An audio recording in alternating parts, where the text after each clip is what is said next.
uma alegria, meu irmão, poder chegar mais uma vez ao seu coração com esse projeto. Alegro-me muito por saber que você gostou, tanto é que já é o segundo podcast que nós do Santuário Basílica preparamos para você. E como o tema da Quaresma é muito amplo, muito vasto, perguntas não faltam, o tempo que às vezes nos dificulta, queremos chegar mais uma vez ao seu coração. Eu, Padre Felipe Carvalho, pró-reitor aqui do Santuário, no que tange a evangelização e comunicação, tenho a alegria de chegar no seu coração para esclarecer outras dúvidas e hoje, mais uma vez, muito bem acompanhado do Samuel Magalhães. Bem-vindo novamente, Samuel. Opa, estamos aqui de volta para esclarecer mais dúvidas, que não são poucas, e vamos lá. Samuel pode parecer que não, mas é um menino tímido. Mas teve uma desenvoltura muito boa, porque conseguiu traduzir aquilo que está no seu coração e que é a sua dúvida. Samuel, antes da gente começar, só uma breve apresentação sua. Você está com quantos anos? Faz o que da vida? Mora onde? Eu sou o Samuel, tenho 23 anos, eu trabalho aqui no Santuário, na Z2. Eu queria até mandar um abraço pro pessoal da Z2, o Daniel, o Gabriel, que são meus companheiros de trabalho. E eu moro aqui, eu sou de Caeté, natural de Caeté. E eu tô aqui hoje a convite do Padre Felipe, que é tá se tornando um grande amigo, para aqui tá participando desse podcast aqui. E vamos lá. Maravilha, Samuel. Muito bem-vindo, obrigado por ter aceitado esse convite e ser porta-voz das dúvidas. Tá sendo um prazer aqui estar aqui conversando com você e com o povo de casa também, né? Porque você tem se despontado nesse caminho de fé e tenho certeza que as dúvidas suas são as dúvidas do coração de muita gente. E então, o que você manda para nós hoje sobre a Quaresma? Então, hoje eu queria falar um pouco da espiritualidade. Quais orações a igreja indica? Esse caminho espiritual mesmo. Como a gente fazer? Tem um caminho a ser seguido?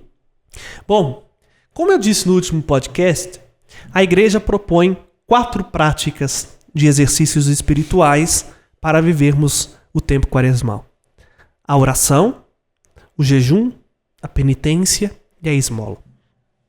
Não existe uma oração específica. O que é que eu vou rezar na Quaresma? Aquilo que de fato é oração. Até porque, na maioria das vezes, a gente tem uma certa dificuldade em entender o que é oração e como rezar. Oração não é uma palavrinha mágica que se eu errar uma concordância verbal, Deus não vai me escutar. Oração também não é um feitiço que tem que seguir aquele ritual ali quase que mágico, senão vai dar uma confusãozinha no final. Oração é isso que nós estamos fazendo aqui. Eu, você, Samuel e você que está em casa. É uma conversa. Só que o outro destinatário, nesse caso, a gente precisa entender bem aqui uma coisinha. Quando eu converso, se eu sou uma pessoa normal, assim espero, eu converso sempre com alguém. Porque tem gente que tem a mania de conversar sozinho. Sempre tem. Toda conversa tem um interlocutor. Alguém a quem eu me dirijo. Nesse caso, estou me dirigindo em primeiro lugar a você, Samuel, mas também a você que está em casa. A oração é uma conversa cujo interlocutor é Deus. E o que a gente faz numa conversa? Não sei. Não tem uma pauta. Eu não chego pro Samuel quando ele vem trabalhar na Z2 com uma pauta assim, agora nós vamos falar isso, vou falar disso, vou falar daquilo. Não. É do contexto, é do encontro. Primeiro, então, a oração é o primeiro exercício. A gente precisa entender, e ela é a mais importante. O período quaresmal, o tempo quaresmal surge, Samuel, para despertar na gente a necessidade de estar mais perto de Deus. E perto dele a gente tem assunto. A gente criando amizade, criando liberdade, a gente começa a perder um pouco a timidez e falar daquilo que está dentro do nosso coração. Realmente intimidade, né? Intimidade com Deus. Exatamente. E essa é o segredo da oração. A oração que mais agrada ao coração de Deus é a oração que a gente é sincero e fala da gente mesmo. E fala porque tem certeza que alguém escuta e nos atende. Eu queria falar também sobre o jejum. Como fazer jejum? Porque às vezes a gente faz jejum de forma errada, ou às vezes a gente não compreende qual que é o fundamento do jejum, por que jejum?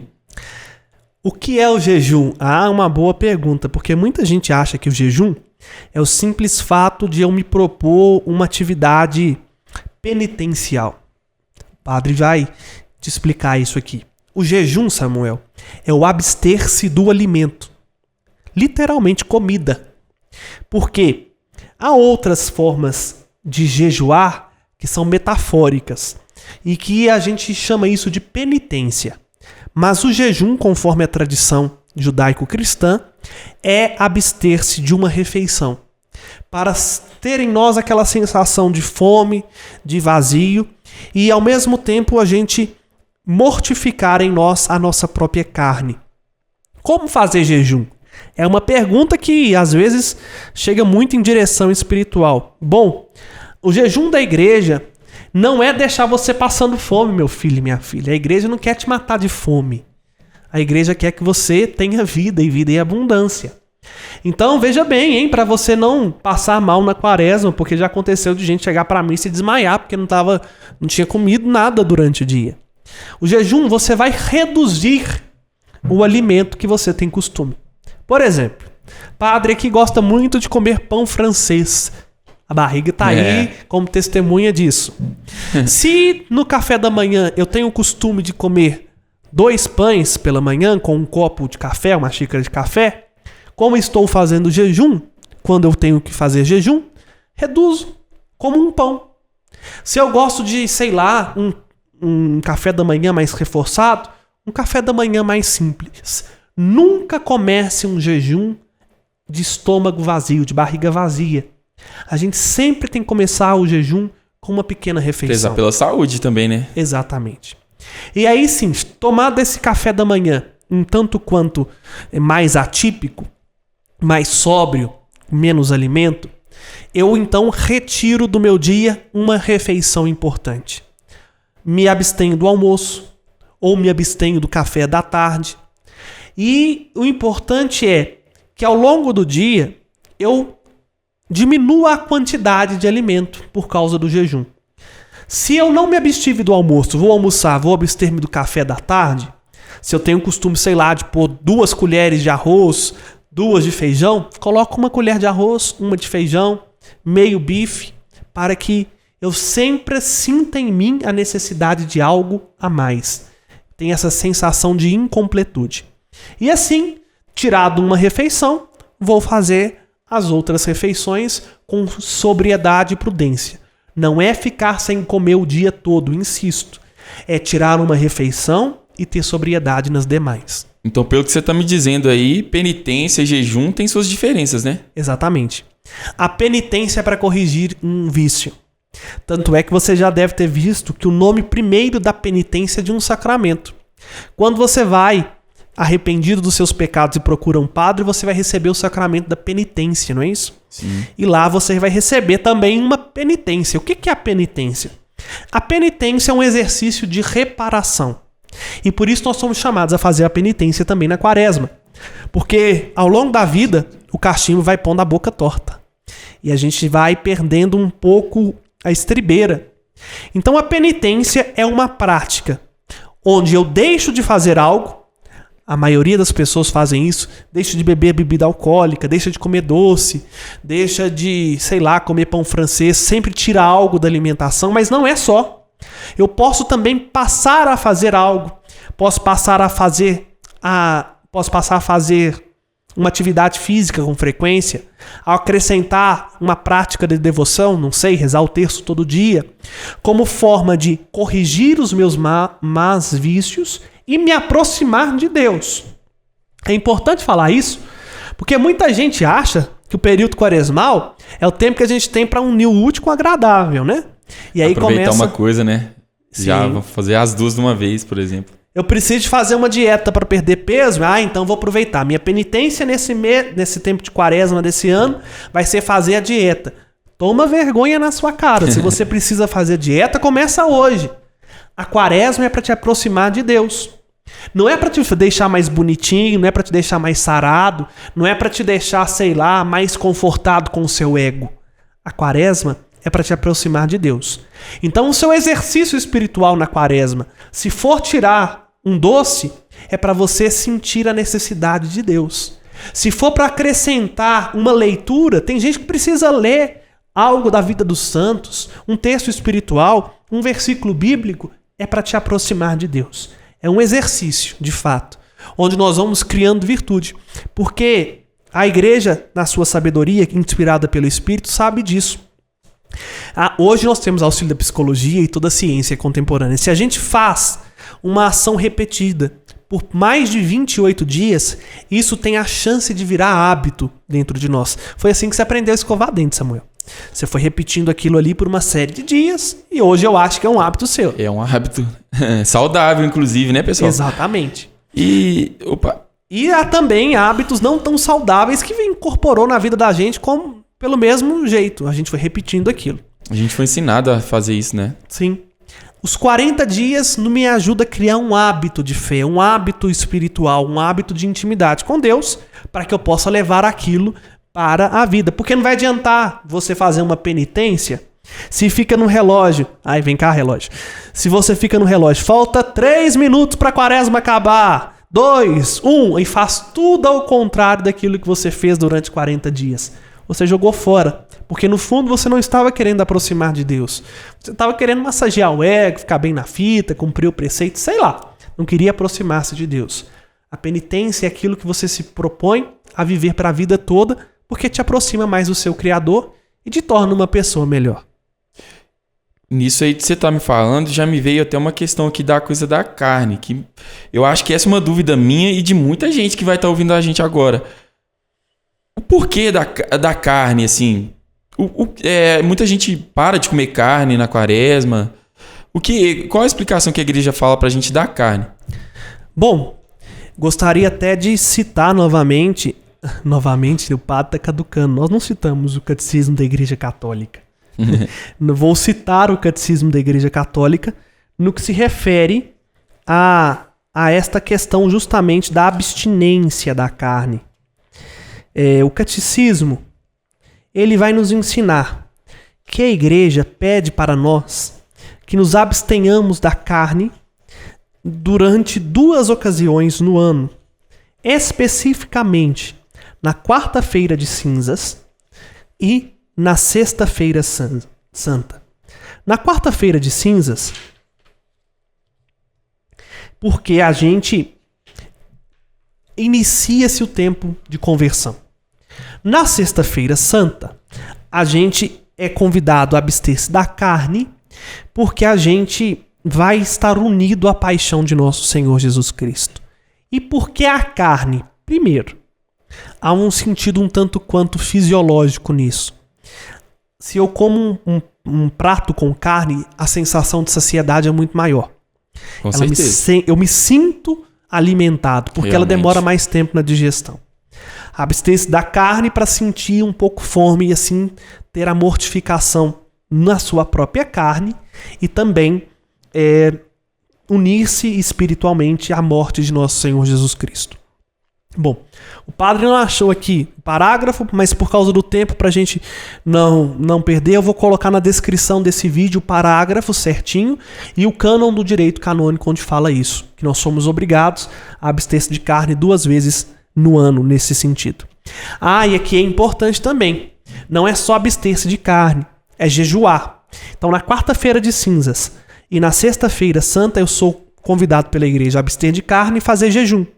E está isento desta responsabilidade do jejum e não da abstinência de carne. A abstinência de carne é para todos, de qualquer idade. O jejum, ele está... as pessoas que têm mais de 65 anos fazem uso de medicamento contínuo e que é indispensável para a saúde e alimentação prévia antes do medicamento, ou que tem algum problema de saúde, estão dispensadas do jejum, não da abstinência de carne.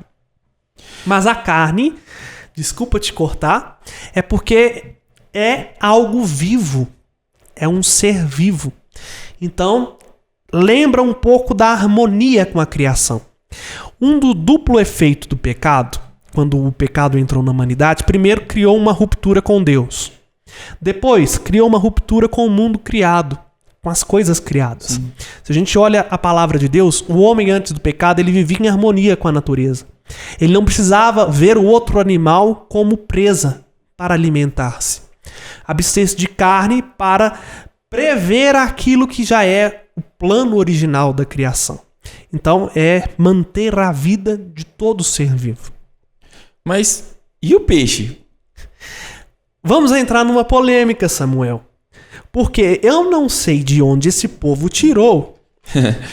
Até onde eu sei, se você souber de qual documento da igreja, e quando eu falo documento da igreja, eu estou falando os documentos do magistério, isto é, de algum papa ou de algum concílio da igreja, que fala de peixe. É que a gente tem esse costume, a gente substitui, né? Exatamente. Troca carne vermelha por peixe. É o famoso jeitinho brasileiro. Peixe é carne. Peixe é carne. É carne. É um ser vivo. É um ser vivo. É proteína. Então, na quaresma, se você se propôs a não comer carne, meu filho, então especifica bem qual é a sua penitência com Deus. Se é não comer carne ou se não é não comer carne vermelha. Porque na quarta-feira de cinzas e na sexta-feira santa, a igreja tira de você até o peixe. A igreja pede para que você abstenha-se de tudo que é carne. Ovo não é carne. Você pode comer ovo, omelete. Macarrão não é carne. Você pode comer macarrão. Vegetais não são carne, e etc. Mas carne de boi, carne de porco, frango e peixe é carne. É um ser vivo. Então abstenha-se. 2 vezes no ano que você ficar sem comer nenhum tipo de carne não vai te matar, não.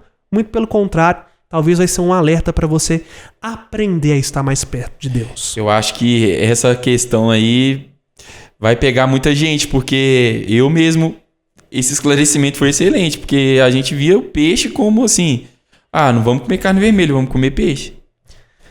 Isso não é um subterfúgio, né?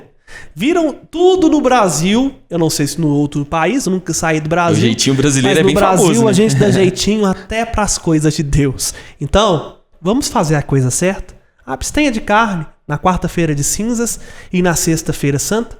E abstenha-se, se for mais claro, do peixe também. Não vai fazer diferença. Você vai ter outra oportunidade para fazer uma bacalhoada. Quem sabe a bacalhoada na Delícia, Páscoa, pro almoço de família. Uma bacalhoada e depois os doces, os chocolates. Pensa nisso com carinho. Aqui, a gente já falou de jejum e penitência. Você já explicou pra gente que é jejum. Mas o que é penitência? A penitência, como eu havia começado a explicar, é uma forma de corrigir um hábito meu. Todo pecado é uma ruptura, Samuel. Quando eu peco, acontece 2 coisas. Eu tenho a culpa do pecado. O que é a culpa do pecado?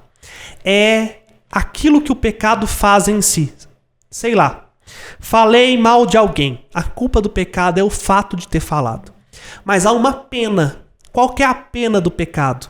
Em palavras vulgares, comuns, para tentar explicar para você, a pena do pecado é a consequência do pecado. Tudo tem uma consequência. Tudo tem uma consequência. Deus me perdoa da culpa. Eu estou perdoado do pecado. Mas as consequências estão aí. Elas vêm, com certeza. Se eu pego um copo e taco no chão, eu posso ficar arrependido e ser perdoado do copo ter quebrado. Mas eu preciso agora reparar aquela consequência do copo ter quebrado. Como é que eu reparo isso? Não dá pra colar, né? Vou comprar outro copo e põe no lugar. E quando há pecados que eu não consigo reparar, né? Isso é um tema para um outro podcast.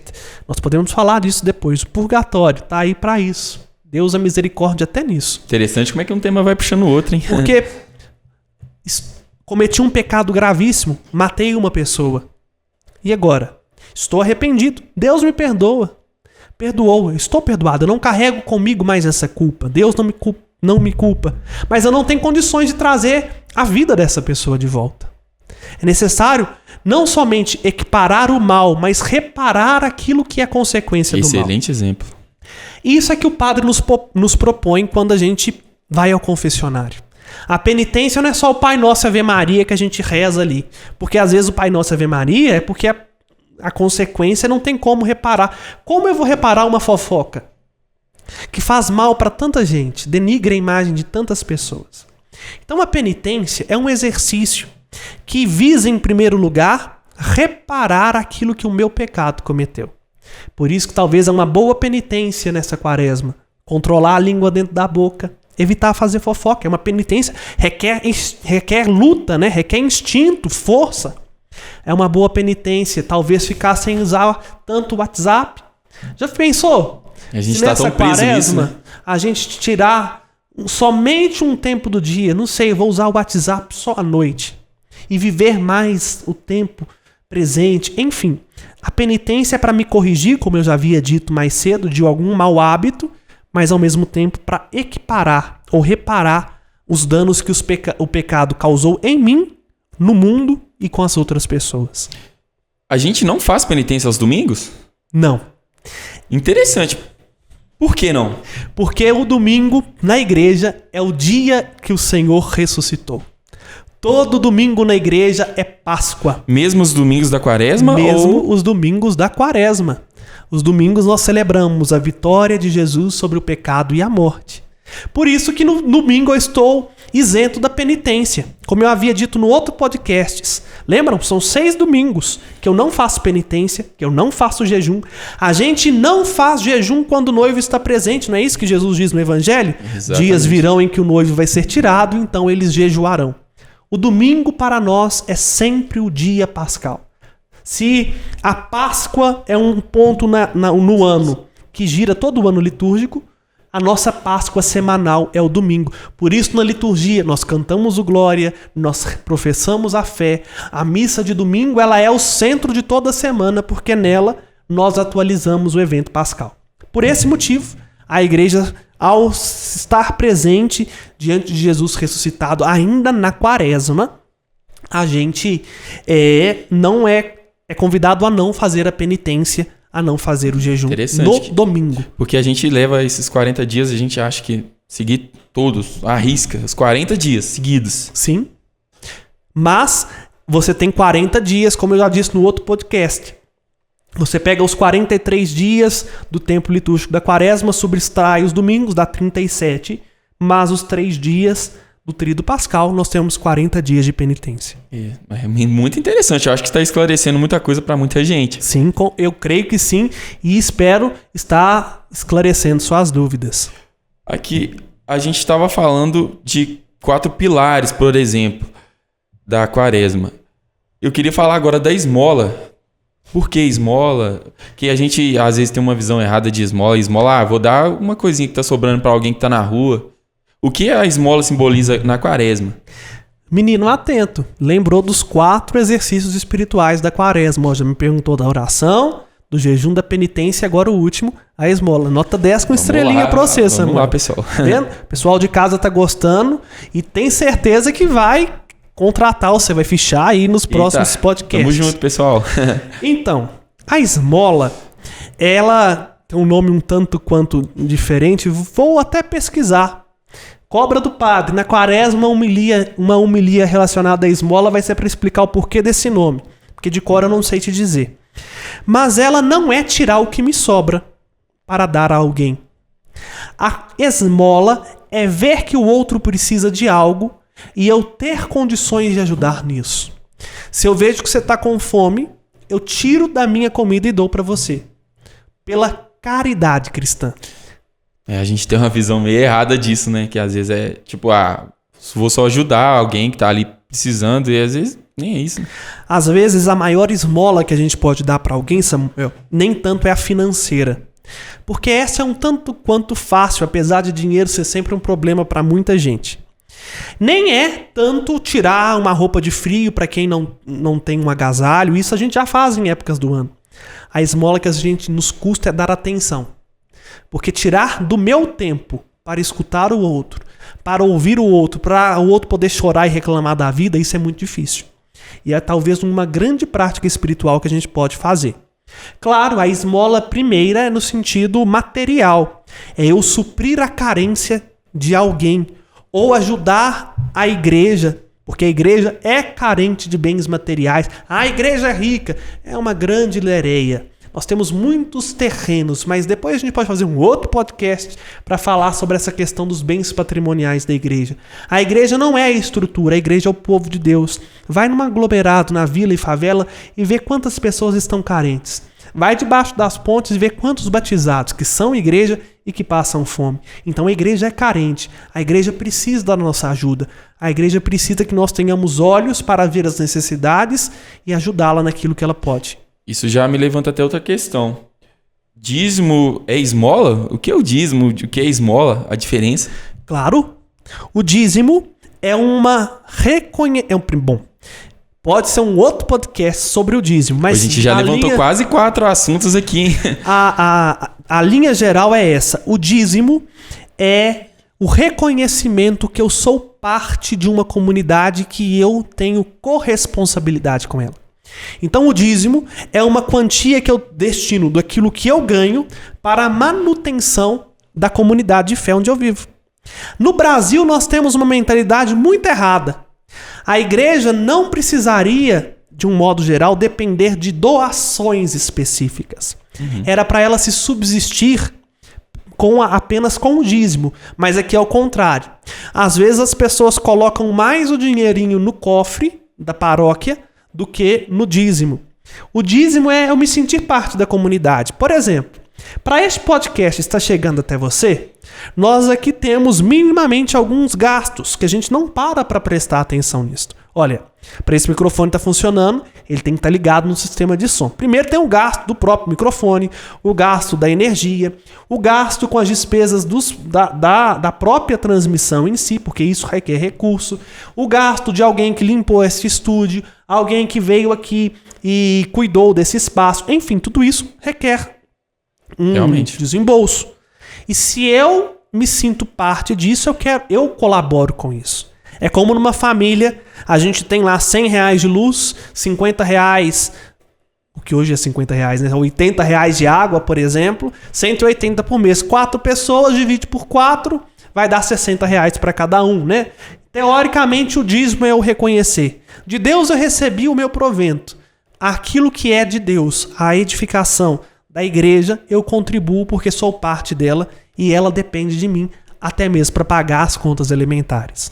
É, realmente. E por a gente ter entrado nesse assunto de igreja, me veio na cabeça que sempre que a gente vai na igreja, a gente chega lá, os santos estão cobertos, com pano roxo às vezes. Por quê? Tem sentido? Tem sentido, com certeza. Tem sentido, e é um exercício quaresmal. Este não é tanto assim uma norma na quaresma. É um costume. A norma, todo lugar no mundo nós somos obrigados a obedecer. O costume é conforme a tradição e o bem espiritual do local onde a gente está.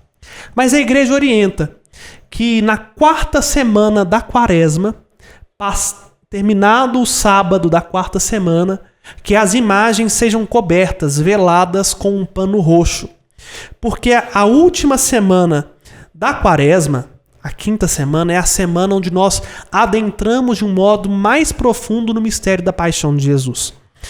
E tampar de roxo é uma forma de penitência, a penitência do olhar. É um modo da gente corrigir os nossos vícios, porque como diz a Sagrada Escritura, os nossos olhos não se cansam de olhar. E sempre quanto mais eu enxergo, mais eu quero ver.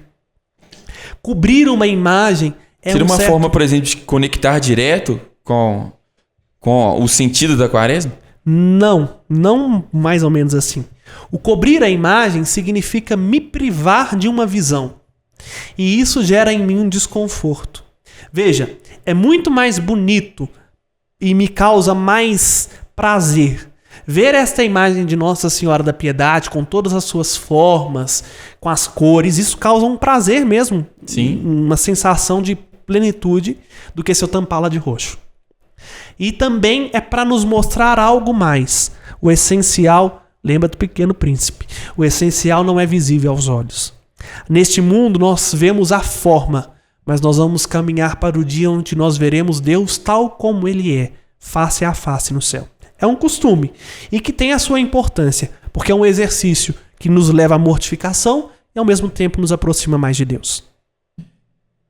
Então, excelente explicação. Nossa, porque eu nem fazia ideia, achava que, não sei, era uma forma de a gente se conectar direto com coisas já do tempo da quaresma. E por falar em quaresma, de novo, a gente inicia a quaresma na quarta-feira de cinzas. Por que cinzas? Aquelas cinzas dão uma confusão danada, né? Já me perguntaram um monte de vezes. Vamos lá, não é cinza de defunto, não é uma pessoa que morreu. Pelo amor de Deus, né? Cinzas. Não é cinza de fogão de lenha. Aquelas cinzas são feitas com os ramos que São Bento no domingo de Ramos. Você já deve ter perguntado, o que a gente faz com o ramo bento? A igreja guarda, queima, e as cinzas daquele ramo que foi abençoado no domingo de Ramos do ano anterior é passada sobre a fonte, justamente para lembrar-nos aquilo que está no livro do Gênesis, capítulo 3, versículo 19b. Lembra-te que tu és pó, e ao pó há de voltar. Para lembrar, Samuel, que a nossa vida nesse mundo é pó, é passageira. Até o nosso corpo é pó, vai dissolver. Se a gente não estiver perto de Deus, a gente não ganha a verdadeira vida e vamos ficar perdendo tempo. E no final das contas, isso é pó, vai passar. Não nos leva a nada, a lugar nenhum. Faz total sentido. É um sinal que é colocado no ponto mais alto nosso, sobre a cabeça. Para nos lembrar que das cinzas para baixo é tudo a mesma coisa. Viemos do pó da terra, ao pó da terra voltaremos. Então, o que é essencial? Que a gente busque o que realmente não passa, a comunhão com Deus. Porque o resto, o dinheiro, o prazer, o poder, o corpo, a saúde, os bens materiais, os tudo amigos, passa. A casa, tudo vai passar. Sim. Excelente explicação. Novamente, o Padre Felipe é fera, hein? E outra coisa agora, eu como músico, já reparei que, eu acho que todo mundo, não temos nas músicas da missa, não temos o Glória e também não temos o Aleluia antes do Evangelho. Isso é uma boa pergunta. O Glória, ele é retirado de todo o tempo de preparação. Porque a gente fala muito da quaresma enquanto um tempo de penitência e jejum. E não se para prestar atenção que o advento também é um tempo de penitência e jejum. Já pararam para prestar atenção? Olha, o advento também nós usamos o roxo. A quaresma se usa o roxo. O roxo simboliza justamente a penitência. O roxo significa isso, um desejo de mudança, conversão. Quando é que o padre usa roxo? Na quaresma, no advento, no sacramento da penitência e na unção dos enfermos. Tudo porque tem a ver com romper com o pecado e começar uma vida nova. Geralmente a gente não tem essa visão do advento, né? Porque está antecedendo a vinda de Jesus, né? Sim, exatamente. A gente não tem essa visão de advento. Jogou muito peso na quaresma e tirou tudo que tinha do advento. Exatamente. São dois pesos iguais. Bom, mas a quaresma é ainda maior porque nós somos chamados a viver a experiência da ressurreição com Cristo. É o tal do período de conversão, né? Exatamente, Samuel. E o aleluia, Hallelujah, é uma expressão hebraica, que foi, vamos dizer assim, latinizada, aleluia, que significa louvado seja Deus. Ela é tipicamente pascal, porque a tradição diz que quando o Senhor ressuscitou, todos louvavam a Deus. Então é como se a gente guardasse agora o aleluia para que quando vier o dia da Páscoa nós possamos dar mais sentido ainda ao aleluia. Proclamá-lo com ainda mais intensidade, proclamá-lo com ainda mais amor e mais fulgor. Aleluia, Cristo ressuscitou. Este é o sentido de privar-se do aleluia. Por isso que a aclamação vai ser um outro louvor, nunca com a palavra aleluia. E o glória no mesmo sentido. O glória é um hino onde nós agradecemos e louvamos a Deus por aquilo que Ele faz, principalmente pelo mistério da paixão, morte e ressurreição de Jesus. Depois a gente pode fazer um outro podcast somente sobre a liturgia e o hino do glória, porque o glória não é um louvor à Trindade, como a gente vê por aí os glorinha, glória, não. O glória é um louvor ao Pai pelo Cristo, morto e ressuscitado. Tanto é que no glória a gente mais uma vez pede perdão, a gente pede a Jesus que tenha compaixão de nós e louva a Ele por Ele ser o Santo, o Senhor ressuscitado, o Altíssimo. Então a gente priva para que quando vier o dia da Páscoa nós possamos realmente cantar com mais gosto e cantar com mais sentido essas duas palavras. O aleluia, que é tipicamente pascal, e a gente está preparando para a Páscoa, Não faz mais sentido. Até porque quando a gente fica um tempo sem usar as coisas, você poucos dias atrás ficou sem celular. Então quando você retomou o uso do celular, você ficou com mais felicidade, teve mais gosto. A gente valoriza mais até. E isso é justamente para valorizar o sentido no dia que precisa realmente fazer sentido, que é o dia da Páscoa. Padre, eu espero que as dúvidas que eu tinha foram todas esclarecidas para mim. Eu espero que tenham sido também para o pessoal que estava ouvindo a gente. Eu agradeço, Samuel, você ter se disposto a nos ajudar nesse caminho. Vencendo a timidez, hein, pessoal? Porque não está sendo fácil para mim, não. É verdade. E obrigado pela sua generosidade. Isso é uma esmola penitencial, porque você está dando do seu tempo, dos seus dons, para que outros possam conhecer a verdade e, conhecendo a verdade, ser livre. Porque diz Jesus, conheceis a verdade e ela vos libertará. A verdade para nós é uma pessoa. E é essa pessoa que eu desejo que te ajude nessa caminhada quaresmal rumo ao coração de Deus. Que Ele, o Senhor, te abençoe, te guarda e faça com que sua vida seja plena de sentido. Que pela intercessão de Nossa Senhora da Piedade, desça sobre você e sua família, sobre o Samuel e sobre toda a equipe que está nos dando suporte, o Daniel, o Gabriel e toda a equipe da Z2. Pessoal, é fera, hein, gente? Exatamente. Que desça sobre vocês a bênção de Deus Todo-Poderoso, o Pai, Filho e Espírito Santo. Obrigado pela companhia. Obrigado, Samuel. E em breve, um outro podcast. Fique aí e nós vamos contar com a sua ajuda. Como disse, compartilha, fala com as pessoas. Vamos divulgar para que mais pessoas possam ter acesso àquilo que é a verdadeira fé cristã católica e que às vezes achamos que conhecemos, mas temos uma certa preguiça de aprofundar no conhecimento. Deus seja louvado pelos meninos que tiveram essa iniciativa. Deus seja louvado por você que está aí conosco. E espero te ver no próximo podcast. Pessoal, foi um prazer enorme estar aqui conversando com o Padre Felipe. Eu vou pedir agora a vocês aí para compartilhar esse podcast e vamos curtir, vamos falar para o pessoal que tá rolando esse podcast, que eu tenho certeza que vai esclarecer muita coisa daqui para frente. E vamos lá, galera, inscreve no canal aí, Mãe Piedade. Vamos lá, tamo junto. Um abraço, pessoal.